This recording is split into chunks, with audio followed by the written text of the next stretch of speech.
இந்த அவையில் அது மாதிரி நிகழ்வுகள் விதிமீறல் ஜனநாயகத்தை புறந்தள்ளும் மரபு மீறல்கள் எதுவும் நிகழக்கூடாது என்பதில் முதலமைச்சராக பொறுப்பேற்றவுடன் நான் காட்டிய உறுதி திரு அப்பாவு அவர்களிடம் பொறுப்பை ஒப்படைக்க செய்து அவர்களும் முழுமையாக அதனை உணர்ந்து பேரவைத் தலைவராக தன்னுடைய பணியை மிக சிறப்பாக செய்து வருகிறார்.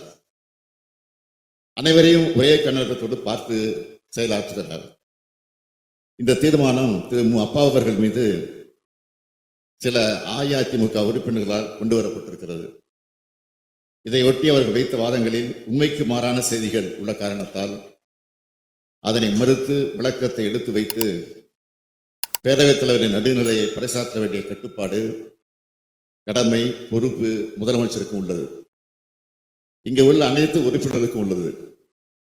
அவைக்கு ஒவ்வாத வார்த்தைகளாக அன்றைக்கு பயன்படுத்தப்பட்ட பல சொற்கள், அருகதை, தகுதி, என்ன யோக்கியதை இருக்கிறது என்று திமுக உறுப்பினர்களை பார்த்து அன்றைக்கு பேசப்பட்ட வார்த்தைகள் இன்றைக்கு அவையில் பேசப்படுமானால் உடனே பேரவைத் தலைவரால் அந்த வார்த்தைகள் நீக்கப்பட்டுள்ளன.